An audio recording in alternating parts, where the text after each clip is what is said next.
네, 오늘은 이제 나침판의 가장 기준이 되는 4층. 4층에는 어떤 글자들이 있는지, 그리고 그 글자들이 위치는 좀 알고 있어야 된다. 24글자가 있는데 그 24글자들의 위치가 각각 어디에 있는지 알아야 된다. 자,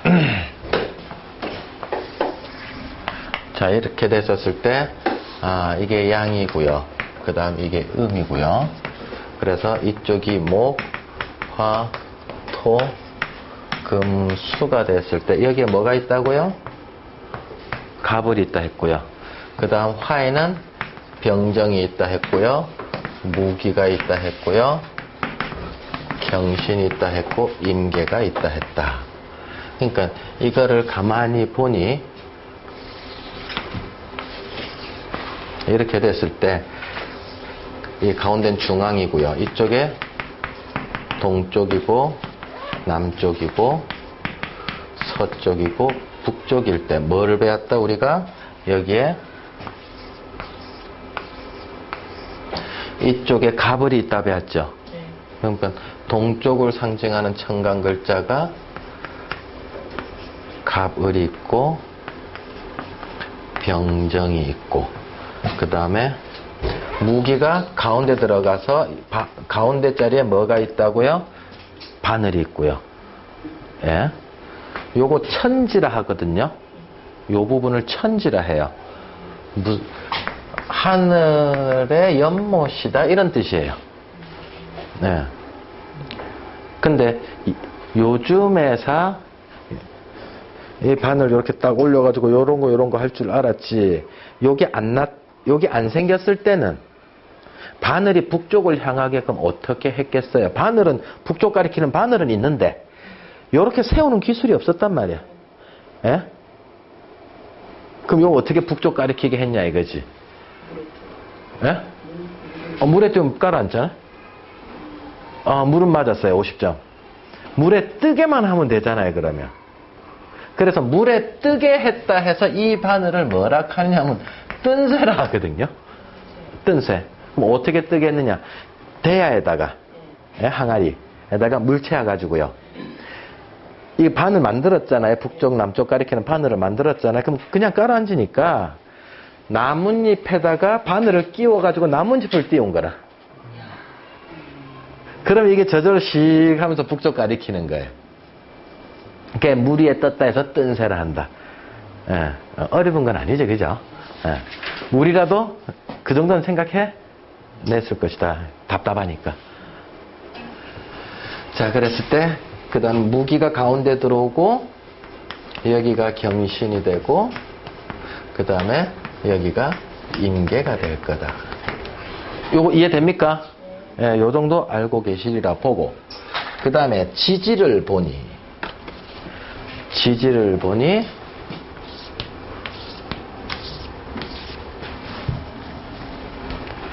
여기가 목국동래가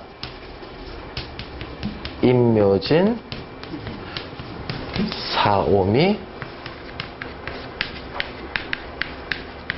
신유술, 해자축 이렇게 그려지잖아요. 그래서 동쪽에 들어가는 글자가 어떻게 되느냐? 인, 묘, 진. 그 다음 사, 오, 미. 그 다음 신, 유, 술, 해자, 축이 오래 들어가요. 안 어렵죠? 그럼 빈 게 뭐냐면 24칸 중에 빈 게 이제 요 글자 비어 있고요. 여기 비어 있고요. 여기 비어 있고요. 여기 비어 있는 것만 채우면 이제 24개를 다 그리는 거다. 자, 근데 요거는 이해됐으니까 안 어렵잖아요. 예, 그럼 나머지 요 4글자는 할 수 없이 외우자. 할 수 없이. 지금 아직 우리가 8개 글자를 한 번도 못 배웠기 때문에 8개 글자 4글자는 외우자 이거지.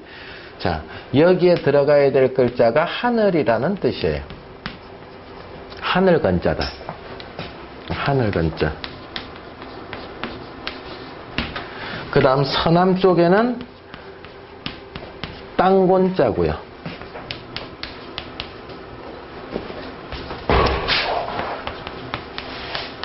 이건 땅곤.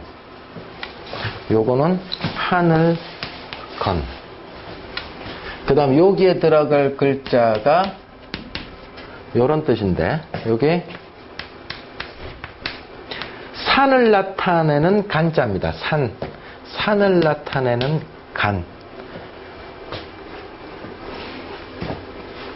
그 다음 여기에 들어갈 게, 동남쪽에 들어갈 게 바람을 뜻하는 손자입니다. 바람손, 요래 외우시면 돼요.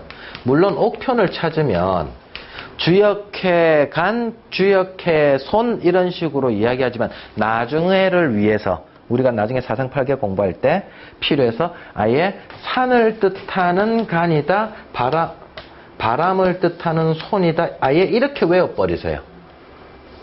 이건 당연히 하늘, 건고는 하늘이라는 거 아실 거고요. 하늘이고 땅이다라는 건 아실 건데 요 글자가 익숙하지 않을 거거든. 그래서 요거는 산간 바람손 외우실 때 그래 외워버리십시오. 나중에 훨씬 쉬워집니다. 옥편을 몰라서가 아니고. 그러면 요게 기준층이 되는 거예요. 이 폐철로는 5층에 있는 거고 다른 폐철로도 가장 큰 글씨로 돌아가 있는 거 있잖아요. 가장 큰 글씨 있는 게 꼭 24글자인데 그 24글자의 배치가 요래돼 있다. 안 어렵죠? 자, 그러면 안 보시고 혼자 한번 그려보시는데 제일 먼저 뭐 하면 돼요? 청각. 자, 그리는 방법. 청간 다음에 지지 그리고 이렇게 집어넣어도 되고요.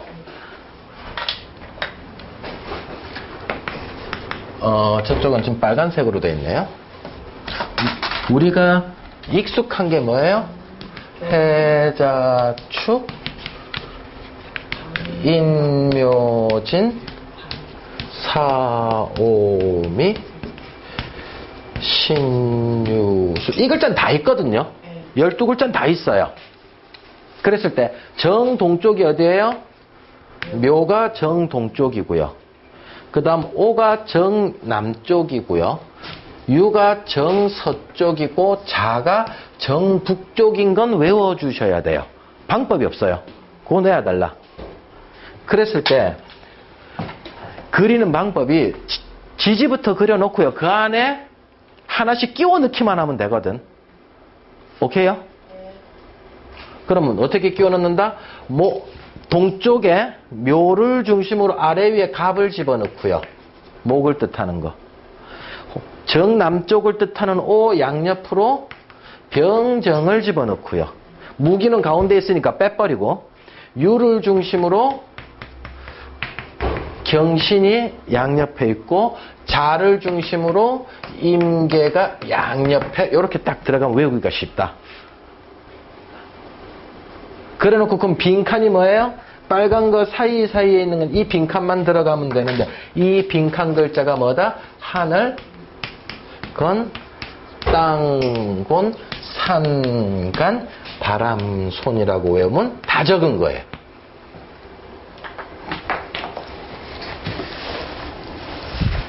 이렇게 지지부터 적고 그 다음에 자오묘유 양옆으로 청간 적고 그 다음 8개 집어넣으면 끝이다. 혼자 연습 시작.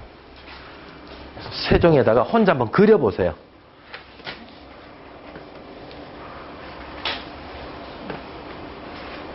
연습해보세요. 내가 그래도 동그랗게 참 잘 그렸다.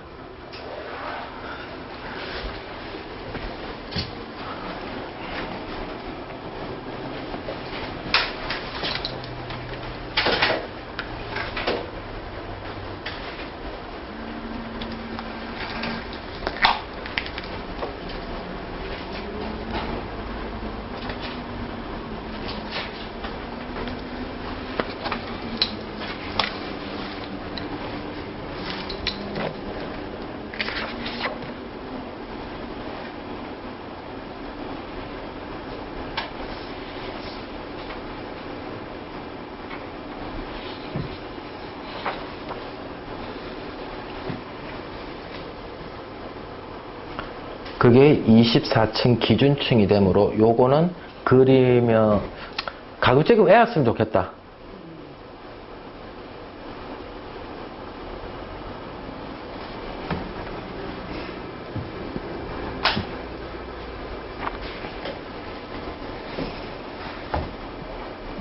요렇게 외우면 거의 안 흔들리거든요. 근데 임묘진도 모르고 있고 갑을병정도 모르고 있다 그러면 진짜 힘들겠죠. 네.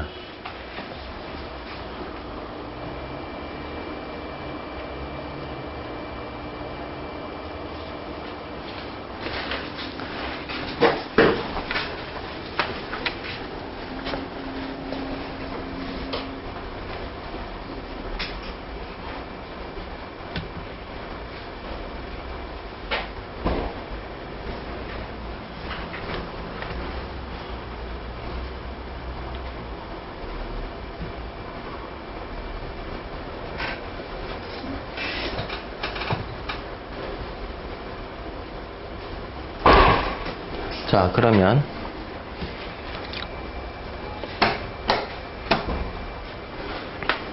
아무렇게나 패철을 잡았다면 이게 9층 패철이거든요.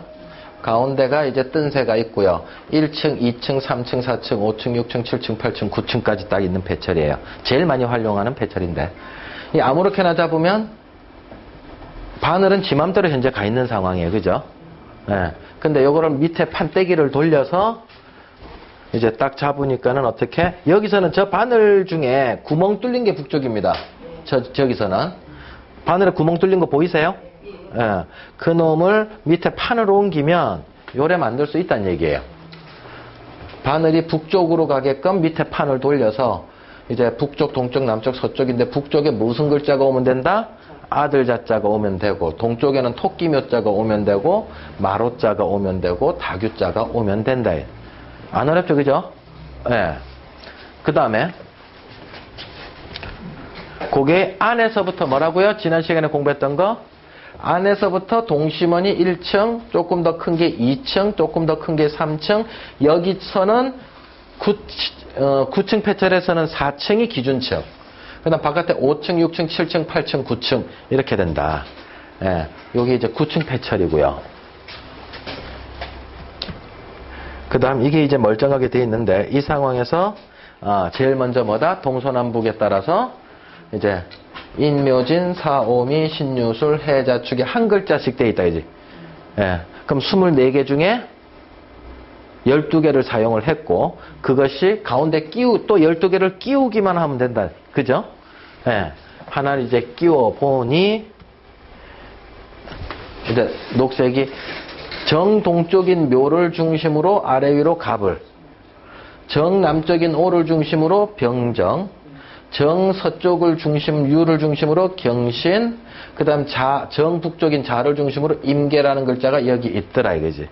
그럼 나머지 빈 게 뭐예요? 요거가 비었단 말이에요. 예. 거기 빈 데다가는 뭐가 들어갔다? 예. 건이 들어가고, 곤이 들어가고, 간이 들어가고, 손이 들어갔다. 그러면 서북쪽에는 건이라고 하는 글자를 암기하시면 되고요. 그 다음에 서남쪽에는 곤이라는 글자가 있고요. 동북쪽에는 간이라는 글자가 있고 동남쪽에는 손이라고 하는 글자도 있더라. 따라오실만 하죠? 예. 자, 그럼 이랬을 때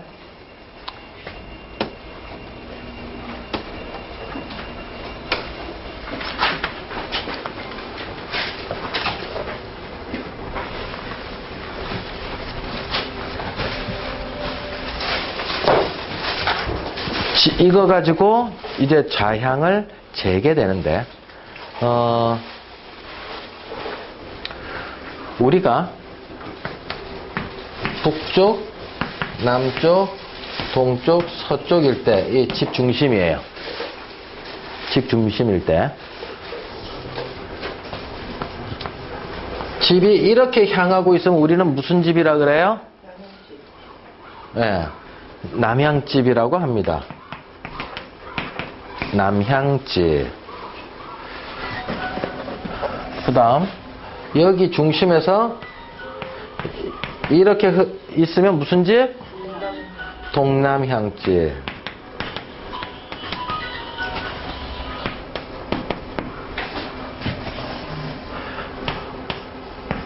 요래 있으면요 집이 이 동향집이라고 해야 될지 동남향이라고 해야 될지 애매할 수도 있죠. 남동향집이라고 이제 말할 수 있다는 얘기예요. 그럼 여기서 이렇게 향하면 서향집. 오케이? 요래 정확하게 향하면 서남향집. 요래 향하면 남남서향집. 요래 향하면 서서남향집. 이렇게 말할 수 있잖아요. 근데 요렇게 하자니까 좀 우리 잘 안 쓰잖아요. 그랬을 때 이제 이거 갖고는 말을 고래 갖다 붙이는 방법이 풍수사들끼리는 있다. 그럼 여기에서는 집이 요렇게 있다면, 이렇게 집이 있다면 여기를 딱 바라보면 요쪽을 향했잖아요. 그럼 일단 무조건 뭐예요? 오향집이다. 일단 요래 말할 수 있는데 정남향이라 말하지 아니하고 오향집이다 이렇게 이야기하는 거예요. 근데 여기에서 풍수에서는요 좌향론이라 했잖아요. 그죠? 그러면 좌는 어디에 앉았다라는 거예요? 혈자리에 앉았다는 거예요. 좌혈했다는 소리거든. 혈자리에 앉았다. 혈자리에 앉아서 어디를 향하느냐 하는 이론이 좌향론이에요. 말 된다. 그죠?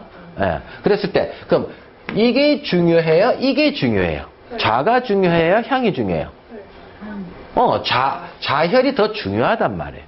그래서 이때 말할 때 어디 쪽에 앉아서 좌쪽에 앉아서 요 글자의 정반대편 글자를 말해줍니다. 산줄기가 어디서 왔다고 대충 보는 거예요? 뒤에서 왔다고 보는 거예요. 그래서 좌쪽에 꼭 이거의 반대편 글자를 꼭 말해줍니다. 그래서 좌에서 산줄기가 와서 어디를 바라봤다? 오향을 바라봤다 해서 요 그냥 우리는 남향집이다라고만 말하지 않고요. 풍수에서는 좌에서 산줄기가 와서 오쪽으로 향했다 해서 좌좌 오향집이다라고 이래 말해줍니다. 풍수에서의 습관이. 오케이? 예. 그러면 집이 요래다가 요래 향했다면 우리는 동향집이라고 이야기를 하지만 요래 말해주는 것보다는 뒤에 것까지 말해줘서 이것까지 말하는 거거든요.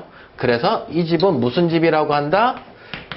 유자 묘향집이다라고 이야기를 해주는 거예요. 향보다는 자가 더 중요하니까 이 뒤에 것까지 먼저 말해주고 그 다음 이걸 말해주는 거예요. 어렵다 안 어렵다? 안 어렵다. 근데 이때 7도 북극성 틀리는 것까지 진북으로 잡는 것까지 다 지금 이야기가 끝난 상황이에요. 오케이? 예. 또 긴가민가 한다 일주일 지났다고. 자, 그럼 어떤 집이 정확하게 이 집 중심에서 이래 향했다면 어디서 왔어요? 이렇게 와서 이쪽을 향했다 그러면 뭐라고 이야기하면 된다? 이 집은 또는 이 봉부는 건좌 손향 집이다 이래 이야기하면 되는 거고요. 그 미세한 차이에 이거는 정확히 요 파란색은 정확히 동남쪽이고 서남쪽이고 서북쪽이고 동북쪽이에요. 근데 아까 말했듯이 이렇게 오는 것들이 이제 서남 향이니 뭐 이런 거잖아요. 이때도 이제 말할 수 있는 상황이 생기는 거예요. 여기에서도 요렇게 집이 이루어져 있어 이래 바라보고 있으면 뭐라고 말하면 된다? 아, 이 집은 해자 사향집이다라고 이야기하면 이제 우리끼리는 이제 다 통용해서 쓰는 거예요. 이해됐다 안 됐다? 아, 쉽다 그죠? 네.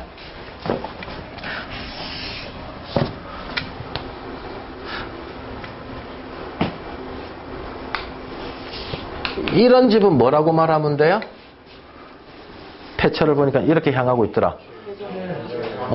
계좌 정향집이다라고 이야기를 한다 이거지. 오케이?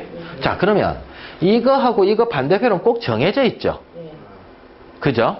지지로 이야기하면 상충살이단 말이야. 예. 이것만 말해도 어디로 향했는지 알 수도 있고요. 이것만 말해도 어디서 산줄기가 왔는지 알 수 있잖아요. 반대편이니까. 그래서 바쁠 때는 두 글자만 이야기하면 된단 말이야. 그랬을 때 아까 어느 게 더 중요하다 그랬죠? 좌혈이 더 중요하다 그랬죠? 정식 명칭은 건자 손양이요 해자 사양이다. 정식 명칭은. 근데 바빠서 간단하게 이야기를 한다면 두 글자만 이야기를 한다면 위에 거 이야기하는 게 정석입니다. 풍수에서는. 왜? 좌혈이 더 중요하기 때문에. 여기서 건자라고 야, 그 집 좌양이 어떻대? 그러면 건자더라. 이렇게 말하면 맞는 말이고요. 그 집 좌양이 어떻대? 그 집 손양이더라. 그러면 잘못 배운 거란 얘기야. 아시겠죠? 뜻은 똑같지만 가리키는 방향은 똑같지만 말하는 습관을 두 글자만 말하는 거예요. 두 글자만 말할 때는 위에 걸 불러주는 걸 원칙으로 한다. 오케이요? 그래서 무덤이 있습니다. 그럼 앞에 상석이 있죠. 그래도 혼유석도 달아주자. 그러면 여기에 뭐 달성서시 누구누구 지면 누구들 딱 이래 놓고요. 간혹 가다 보면은 갑자라고만 딱 쓴 경우가 있다 이거예요. 네 글자를 다 안 쓰고. 그러면 이 봉부는 어디서 어디를 향하고 있다는 걸 알 수 있어요? 갑에서 경으로 향하고 있는 봉분이구나 하는 걸 알 수 있다는 얘기예요. 네 글자 다 안 써도. 이해됩니까? 예.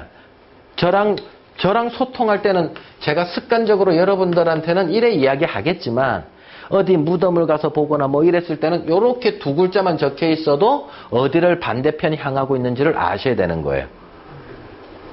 이해됐죠? 그래서 무덤을 다시 이제 좀 개축을 해야 될 일이 있다거나 봉분을 다시 좀 상석을 드러냈다가 또 다시 하고 또 다시 올려야 될 때가 있다거나 이랬을 때 여기 써 있는 그대로 상석을 또 놓으면 되는 거예요. 그래서 적어 놓는 거예요. 이거는 나중에 어디까지 적어놔요? 족보까지 적어놔요. 그래 선산에 흩어져 있는 무덤들이 저게 갑자향이다, 저거는 해자향이다, 저거는 자자향이다 이라고 족보에 써놓으면 그 족보가 멧돼손 할아버지는 저묘구나, 을자는 족보에 이거 있으니까 저거는 증조묘모가 저거구나라고 알 수 있는 거예요. 바코드지 일종의. 그래서 대구에서 저한테 배웠던 젊은 친구가 저한테 이제 쭉 보면서, 그러니까 제 동영상 있잖아요. 방송 나갔던 거. 그거를 신나게 보면서 전화가 온 거라 선생님 정말 감사합니다. 왜요? 거기 보면서 요 이야기를 보면서 자기네 족보랑 맞춰봐서 누가 누구 무덤인지를 이제 알게 됐다고. 자기 조상 무덤. 요거 갖고 찾아낸 거라. 예. 지금도 연락이 온다니까요. 선생님 답사 언제 갑니까? 이러면. 어렵다 안 어렵다? 안 어렵다. 그럼 여러분 재밌어요? 그럼 여러분들이 집에 가셔가지고도 0.7도 딱 이제 제대로 잡은 다음에 우리 집 자양은 무슨 무슨 향인가 이래 찾아보는 것도 재밌는 것 중에 하나예요.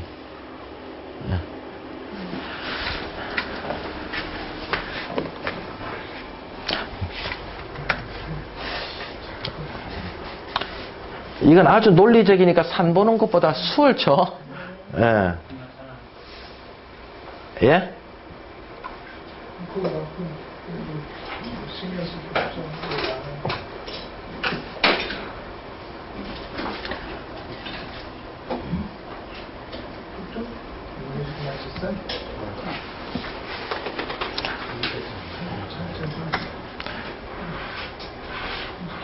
자, 그러면 북쪽을 그대로 제대로 나침판을 놓은 상황에서 집이 이쪽으로 향하고 있다. 임자 병양이라고 말해주면 되는 거예요. 네.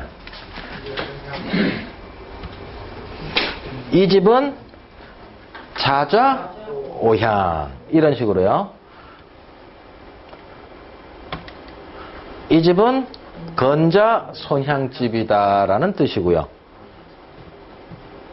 이 집은 갑자 경향집이다. 이제 이렇게 쓰면 된다. 오케이? 예. 자, 그러면 우리 거 가지고 보면 말입니다. 자, 자, 우리 생각을 합시다. 제가 이쪽으로 정북쪽으로 했어요. 아들 자자 쪽으로 했어요. 예? 선생님 제 거 보세요. 제 거. 밑에 바늘 무시. 제가 세워서 강의를 해야 되니까 밑에 바늘 무시. 0.7 그러니까 7도까지도 북곡선 진북으로 다 맞췄다고 가정하에서, 그럼 아들 자자가 북쪽이고요. 그다음에 요 동쪽이고 요 남쪽이고 요 서쪽일 거단 말이에요. 그러면 나침판을 제대로 딱 놔둔 상황에서 우리 집이 저쪽을 향하고 있다 그러면 이것만 우리 집 각도를 이렇게만 틀어주면 여기 걸리는 거 읽어주면 된단 말이야. 그러면 이거는 간자 곤양집이다. 건물 축을 이걸 맞춰주면 돼요. 이게 우리 집이 정확하게 이렇다 그러면 정남향집이라는 소리고요. 건물 축이랑 이 바늘이랑 일직선 딱 시켜줬더니 이거는 해자 사양집이다. 이거 갖고 건물 자양을 잡으면 정확해요. 요 띠가 하나 있는 걸로 많이 편해요. 이 띠 없으면 요게 몇 도 2, 3도 차이에 왔다 갔다 거리는데 요게 있으면 요 딱 놔두고요. 멀리 가갖고 요 딱 보면은 훨씬 수월해요. 오케이? 예. 요 띠 가지고 집 자양이 무슨 자 무슨 양이다라고 하면 된다. 요번에 양동마을 갈 때 이 패철 다 들고 오세요. 예? 패철 다 들고 와가지고 공부한다. 예. 오늘 황천살 진도 나가야 되니까 황천살 진도 나가는 것까지 하겠다. 자.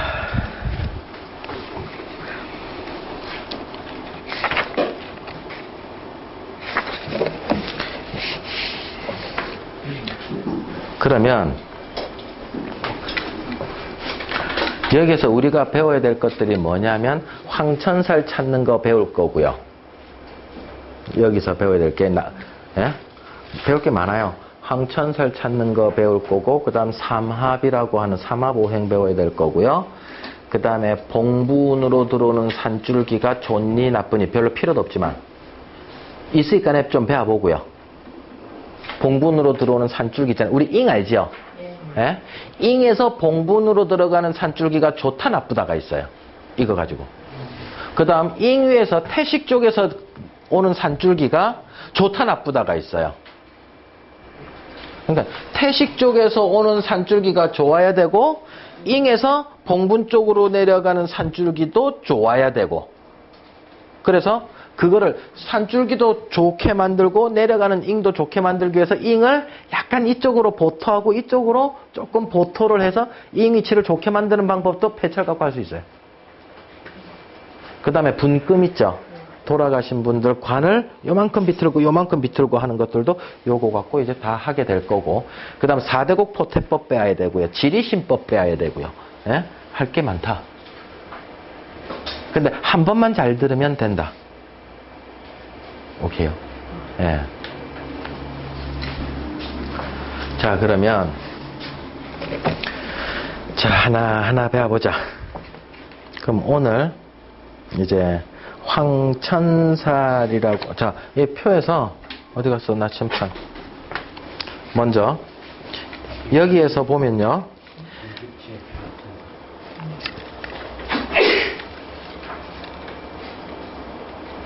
제일 여기서는 1층에 있는 게 8개 그림이 적혀 있죠.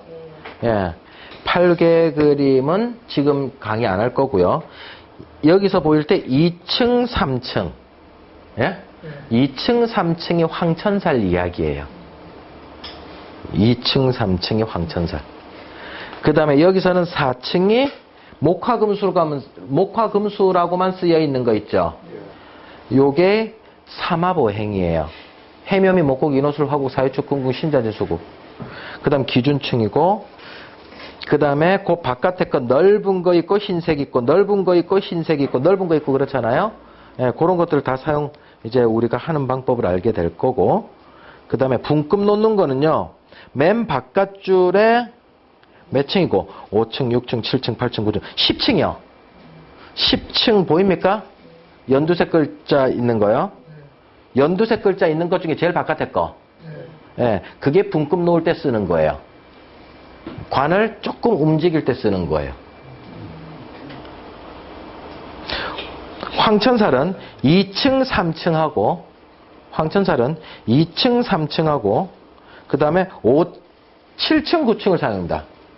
황천살은 2층, 3층하고 7층, 9층을 사용해요. 여기서는. 이제 황천살 하나하나 가르쳐 드릴게요.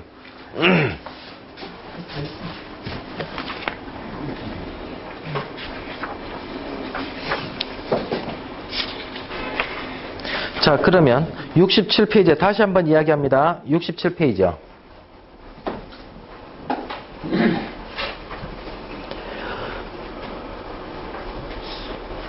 정조실록 그 써 있는 거 있죠? 예, 오늘 그거구나. 짐을 많이 갖고. 예. 정조실록 뭐라고 써 있다고 다시 한번 읽어드립니다. 분금에 구애되어서 주안을 그르치게 된다면, 이 무슨 말이에요? 나경에 있는 분금에 집착하여 구슬 같은 안산을 얻지 못한다면, 안산까지 포기를 해버린다 하면 아무리 나경에 묘한 쓰임이 얻었다 한들 무슨 보탬이 되겠는가. 만약 구슬이 작아서 안산이 작아서 단지 한 글자와만 만나는 데다 길한 방향이 합치되지 않는다면, 그러니까 서로 나경 나오는 것과 안산 나오는 방향이 틀리다면 둘 중에 선택해야 되잖아요. 그랬을 땐 차라리 분금을 제쳐두는 한이 있더라도 알맞은 안산을 일어서면 안 된다 써놨죠. 눈으로 보는 게 먼저다라는 걸 써놓은 거예요. 형세 형국이 먼저다라는 거예요. 나경보다. 제가 지난 시간에 그랬어요. 그 지리신법을 쓴 자향론, 조선 초왕릉에 전부 다 사용됐던 지리신법이라는 자향론이 있거든요. 그 지은이가 호순신이라고 했어요. 그 호순신이라고 하는 사람도 뭐라고 그랬다고요? 이 지리신법이 아무리 묘용이 있다 하지만 산형세를 무시하면서까지 이 자향론을 쓰지 말아라 이러놨거든. 다시 말해서 정확히 이야기를 하면 산형세가 올바른 다음에야 이 지리신법이 쓰임이 있다라고 말했단 말이에요. 오케이? 그러면 여러분들이 이것만 중심적으로 공부한 풍수 스승님들도 있어요. 예? 전공이 이거야. 산 보는 건 약하고 이게 주특기라. 그러면 그분은 어떻게 강의를 하겠어요? 제자들한테? 이게 얼마나 중요한 건데. 이럴 거단 말이에요. 그럼 그 제자는 평생 이것만 갖고 다니면 다 해결되는 줄 안단 말이라. 웃기는 소리 하지 마라 이거지. 아니다. 산 형세가 저도 먼저로 봅니다. 써 있잖아, 조선왕조실록에. 자, 그럼 이제 황천살이라고 하는 거를 보겠습니다.